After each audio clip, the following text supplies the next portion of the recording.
universe, it's Caner Tip Tuesday, and today, what is the best cane strategy against a knife defense? And this is playing on last week's. If you haven't seen it yet, which is the best? Does the cane really matter? What cane you're carrying? If you haven't looked at that, go back and take a look.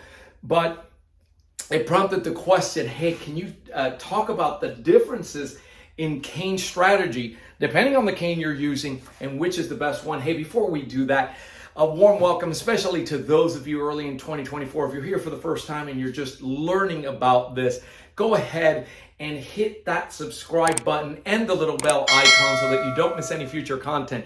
You have several free resources. The most important one, text the letter CCC for Cane Clarity Call. It's at no cost to you, to the number on the screen.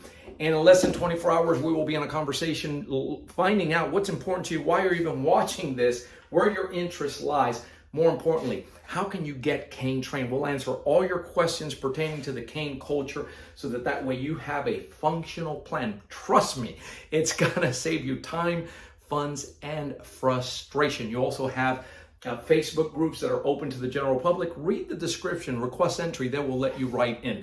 So last week, we spoke about, does it really matter which cane you're carrying? And so based on that, one of the most common, ACSD, I put that system together to deal against knife attacks. And then we're going to parallel that to SB, to Sobrevivencia, and what Maestro Reese and what he discovered on the island over there, and how those strategies, what are the differences, and are there parallels between the two?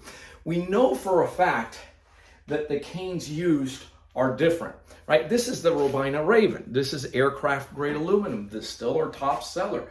ACSD only uses this or hardwood canes, any type of hardwood cane that are made by our friends over at Cane Masters. And Maestro Reese didn't have access to anything like this. This is a folder that you can pick up at a drugstore, right? Very inexpensive. But because he lacked these kinds of resources, he became very adept at using something like this, and so the strategy is going to differ. Let me give you a visual of that, and obviously I'm going to switch this for this. And Vanessa's going to assist me here, but ACSD is based on a power shot template. The idea is to make you effective real quick, work with that adrenaline response so that you can come aggressive, but it's not like, a fighter throwing wild shots and coming over here and telegraphing. There is a training behind that. So the strategy and the mindset, which is most important, is real simple. I have a tool that has the potential to crush bone. The strategy is that this is an impact tool, and that's exactly what I'm going to do. I have the reach.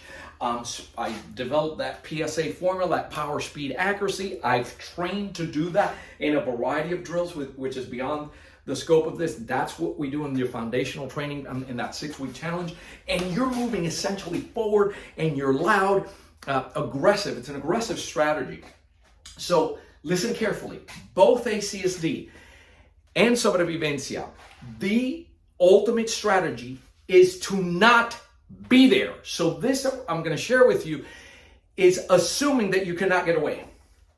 Because just not being your best, hold that knife up for me. Yeah, that knife, any blade attack, your best friend is distance. Get out. You shouldn't be there. I want nothing to do with that. And the problem with this is assuming that you can see it coming.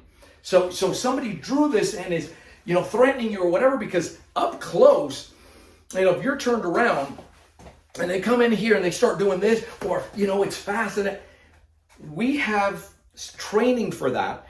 Here, what I'm going to give you is the look of, you got to see it. Okay, so I need to preface with all of that, because I don't want anybody thinking, somebody draws a knife, get out. Get out, just don't be there for this.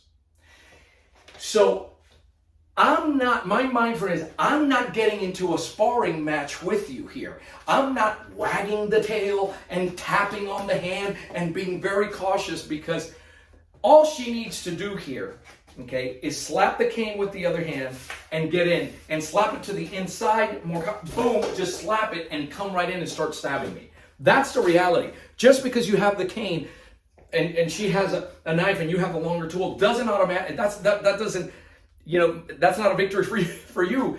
You need to be trained. You need to have, so assuming that, it's back up and it's aggressive moving forward. We call it a juggernaut strategy, and it's coming from a fort stance, very specifically coming forward. And what we're looking to do is force this assailant to make a quick decision and say, man, don't move. Back off, back off, back. I'm being loud, I'm being obnoxious. Everybody has a phone, anybody can film that. And it's like a three-dimensional propeller. Anywhere that goes and I hit, and this is what I'm looking to hit, I destroy. But again, it's not where I go like this. Just come in as fast. It's not, see, it's tight in a guard zone. There's more to meet than meets the eye to this. There's a strategy behind it. But in a nutshell, it's a shaft system with something that is hardwood or metal. And wherever it hits, it destroys, and you're trained to hit multiple shots until you incapacitate and you're ready to leave. Not once have I said, strike him in the head and do that. You're responsible for that. Only you can make that judgment if your life is in danger to that point. Obviously, a knife attack is a very serious threat, but our interest is in incapacitating this, because if we take out the limb, you win. Am I clear on that? So here, bang, bang, bang, bang, bang, bang, bang. Yep, you can take out here, you can take out here. You're using advantage of the reach, the fact that it's constructed to destroy. And you have a training, so you've trained in this particular strategy. This is what you do in ACSD, and boy, that's it, right? That's what you use. Now, let's move over to Sobrevivencia. This is not a shaft strategy. Now, let me say this. In SV, you have two hands on that cane. You're not doing these figure eights. You're over here. You got to see this. And at the there is where if it's a stab that you can see and something that's coming in, it's two hands. But the premier striking is with the tip of the cane. So let me show you how you use that. See where she's coming? This now is going to come up here. There's only two striking areas. The main striking area is the hand. But it's not a power shot strategy. It's tap so that you can get in. He's looking to get up here, because what you're doing is, it's like if you open a door and you see something coming at you, the nerve system processes, and there's an initial response that has your assailant moving back. So extend your arm, right? And I'm here, and now see the footwork that goes along with it. I demonstrated that a little bit, but it's in essence that, and it's two hands, and you're coming from out here to do away with, dissuade, and get out. Now, the striking can be here. The striking, can you incapacitate with this? Absolutely, because you're striking areas that are so close to the brain. Everything from here up, including the eyes, and right in here, right to the throat, and you train for that, and train and dissuade, right? If you're going to make contact anywhere else, that would be the initial move. It's in the hand, because again, there it's a parallel strategy with ACSD. The idea is that if you take out that limb, you destroy that. Now, what are you going to strike with, right? What are you going to, and then there's other factors. There's a loose weapon scramble. How does that work? But just so that you have at least the difference in those strategies between ACSD and SV. The best thing, do not be there for it, okay? And it all begins, you're asking, that makes sense to me. I want to learn that.